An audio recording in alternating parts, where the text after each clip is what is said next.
ಎಲ್ಲರಿಗೂ ನಮಸ್ಕಾರ. ಜ್ಞಾನವೇ ಬೆಳಕು ಕಗ್ಗ ಸರಣಿ ಸಂಚಿಕೆ 280. ನಾನು ನಿಮ್ಮೊಂದಿಗೆ ಕರುಣಾಕರ ಬೆಳಕೋರು.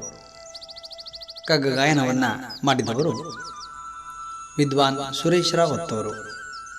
ಈ ದಿನದ ಕಗ್ಗ ಮಾಲಿಕೆಯನ್ನು ಕೇಳಿ ಬರೋಣ.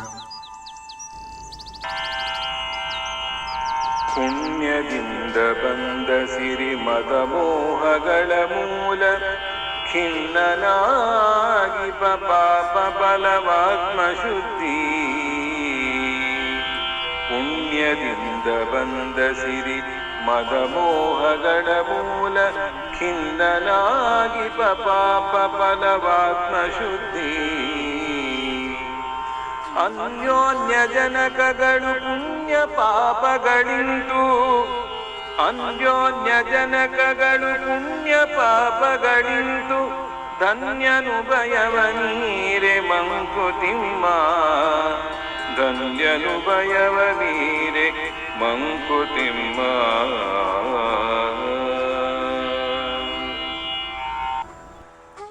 ಬಂಧುಗಳೇ, ಹುಟ್ಟಿನೊಂದಿಗೆ ಒಂದಿಷ್ಟು ಪಾಪ ಪುಣ್ಯಗಳನ್ನು ಹೊತ್ತು ತಂದಿರುತ್ತೇವೆ. ಪೂರ್ವಜನ್ಮದ ಕರ್ಮಾನುಸಾರ ಪಾಪ ಪುಣ್ಯಗಳ ಲೆಕ್ಕಾಚಾರವು ಇದರೊಂದಿಗೆ ಸೇರಿಕೊಂಡಿರುತ್ತದೆ. ಅಂತೆಯೇ ಪ್ರಸ್ತುತದಲ್ಲಿ ಬದುಕುವಾಗ ಈ ಹಿಂದಿನ ಜನ್ಮದ ಫಲವು ಸಿಕ್ಕಿದರೆ ಈಗ ಮಾಡುವ ಪಾಪ ಪುಣ್ಯಗಳ ಲೆಕ್ಕವು ಮುಂದಿನ ಜನ್ಮದಲ್ಲಿ ಲಭ್ಯವಾಗುತ್ತದೆ.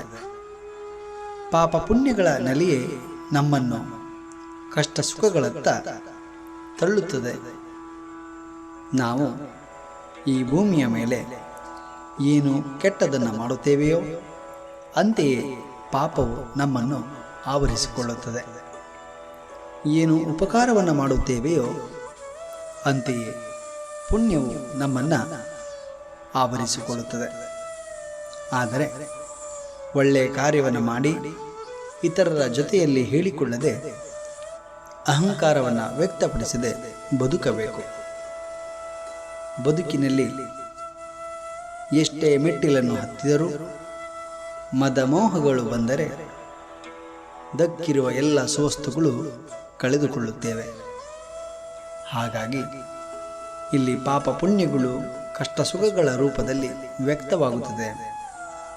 ಬರುವುದೆಲ್ಲ ಬರಲಿ, ಭಗವಂತನ ದಯೆಯೊಂದಿರಲಿ ಎಂದು ಯಾರು ಬದುಕನ್ನು ಸುಂದರವಾಗಿ ಅನುಭವಿಸುತ್ತಾರೋ ಅವರು ಬದುಕಿನಲ್ಲಿ ತೃಪ್ತರಾಗಿರುತ್ತಾರೆ, ಶ್ರೇಷ್ಠವಾದಂಥ ಬದುಕನ್ನು ಅನುಭವಿಸುತ್ತಾರೆ.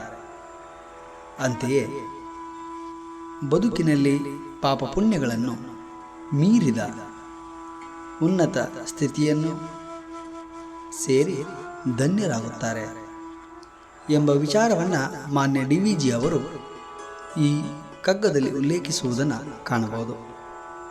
ಬಂಧುಗಳೇ, ನಾಳೆ ಇನ್ನೊಂದು ಕಗ್ಗದೊಂದಿಗೆ ನಾವು ಬರುತ್ತೇವೆ.